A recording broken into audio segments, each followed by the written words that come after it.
সালামু আলাইকুম। ভারতীয় ক্রিকেটকে গৌতম গম্ভীর চুদলিং পং করে দিল। ভাই, সত্যিকার অর্থেই বলার অপেক্ষা রাখে না।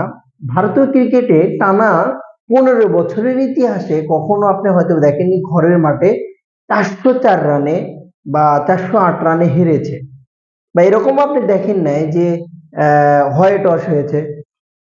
সাউথ আফ্রিকার মতো টিম যেভাবে ডমিনেট করে খেলছে ভারতের সাথে, সেটাতে আমি মনে করি যে প্লেয়ারদের দোষের চাইতে এখানে গৌতম গম্ভীরের দোষটা অনেক বেশি। যদি আমি বিস্তারিত বলি, গৌতম গম্ভীর আজকে একটা ব্রিফিং দিয়েছে ভারতের মিডিয়াতে, যেখানে তিনি বলেছে যে ভাই, একটা সিরিজ হেরেছি বলে আমাকে নিয়ে এত ট্রল, এত সমালোচনা, এত কিছু বলছেন। কিন্তু এই আমি যখন চ্যাম্পিয়ন ট্রফি বলেন আপনি, আদার্স যেগুলো ট্রফি আছে, যেগুলোতে আমি ইংল্যান্ডের সাথে টেস্ট সিরিজে যেটা জয়, যেটাতে গিল 700+ রান করলো, সেগুলো অবদানের কথা আপনি ভুলে যাচ্ছেন। বা এশিয়া কাপে যে চ্যাম্পিয়ন, যেটার কথা ভুলে যাচ্ছেন।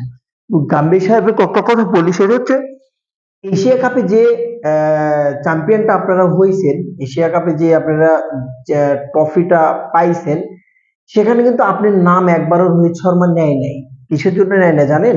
ওই টিমটা গোছানো ছিল হচ্ছে যে আপনার দ্রাভিড সাহেবের, যেটাতে আসে আপনি আস্তে করে টং করে আসে পং করে বসে গেছিলেন গোছানো একটা সংসারে।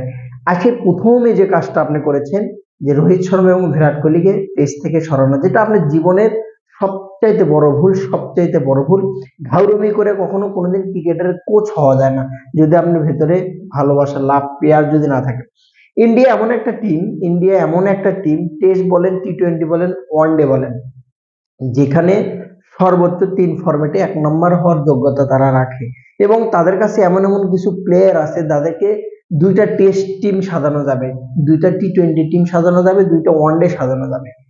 সেখান থেকে গৌতম গম্ভীরের মতো এই থার্ড ক্লাস লোকটাকে আমি এই কারণে থার্ড ক্লাস বলবো, আপনি যদি বিশ্বকাপ 2011 বিশ্বকাপ, যেটা বাংলাদেশে হয়েছিল মিরপুরের মাঠে, সেই বিশ্বকাপটা যত সম্ভব ভারত জিতেছিল।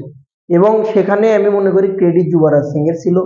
সেই একটা বিষয় নিয়ে তাকে ক্রেডিট দেওয়া হয়নি বলে, ভাই, জোর করে কোনোদিন সম্মান পাওয়া যায় না।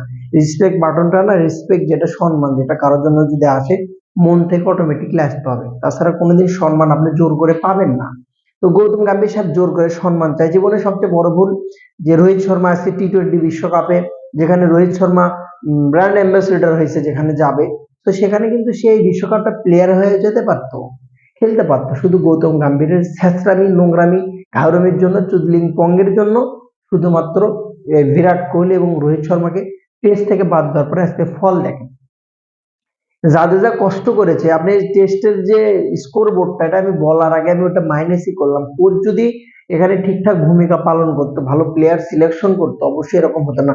ওয়ানডে যে স্কোরটা দিয়েছে, সেখানে প্লেয়ার সিলেকশন কিন্তু ভুল আছে এখনো। সিরাজের পারফরমেন্স কিন্তু একবারে খারাপ ছিল না, সেখানে কিন্তু তাকে কিন্তু নেওয়া হয়নি। সো টোটালি যদি আপনি বিচার করেন, সেখানে আপনি যদি বিবেচনা করেন, রোহিত শর্মাকে নিয়েছে, বা ঠিক আছে, আপনি বিবেচনাটা, আপনি যে মন মানসিকতা, সেটা আপনি চেঞ্জ করতে হবে। একটা কোচ হতে গেলে, একটা নেতা হতে গেলে আপনার মধ্যে কিছু গুণ থাকতে হবে। এই যে টেস্টটা আপনি সাউথ আফ্রিকার সাথে হারলো, টেস্টের মেন হারার কারণটা কি? স্পিন পিচকে দোষী করছেন না, মানুষের একটা সিলেকশন, যেটা আপনি নিজের ইচ্ছা মতো আপনি মনে করেন যে আমার 11 জন, অমুক 11 জন লাগবে। রেসপেক্ট, সেলুট দেয় যে বিরাট কোহলি এবং হচ্ছে যে এর আগের যে কোচটা ছিল, সরি নামটা ভুলে গেলাম আমি, এর আগের যে কোচটা ছিল, সে তাদেরকে নিয়ে কিন্তু অনেক কথা বলতো, দুজনের ভিতরে অনেক কথা বলতো। নামটা ভুলে গেছে এই মুহূর্তে, যদি ভিডিওটা কেউ দিয়ে থাকে নামটা একটু অবশ্যই কমেন্ট বক্সে জানাবেন। বিরাট কোহলির সাথে কোচটা কিন্তু অনেক বড়, ভারতের legend say, but short memory অনেক সময় হয় এরকম। তো তার সাথে কিন্তু ভালো কানেকশন, সেটা নিয়ে কিন্তু সোশ্যাল মিডিয়াতে এত পরিমাণ ট্রল হয়েছে, বিরাট কোহলির জন্য সে এটা করছে, ও করছে। কিন্তু গম্ভীর আসার সাথে সাথে কিন্তু তাকে আউট করে দিল। সলিউশন কি? 108 রানে হার। প্রথম ম্যাচটা তো হার, দ্বিতীয় ম্যাচটা টেস্টে কিন্তু হার। যাতে অবস্থা, এই যে ডাউনটা ভারতের, এটা একমাত্র আমি মনে করি যে ভারতের যে টিমের যে 11 জন সদস্য, যে 11 জন সদস্য হারলো খেলে, সে 11 জন সদস্য 100% ঠিক আছে, শুধু মন মালিন্য বা টিম ওয়ার্ক যেটা, সেই জিনিসটা আমি ইন্ডিয়ানের ভিতর পাইনি। মার্কারাম একাই 15টা ক্যাচ ধরেছে, দুর্দান্ত পারফরমেন্স ছিল।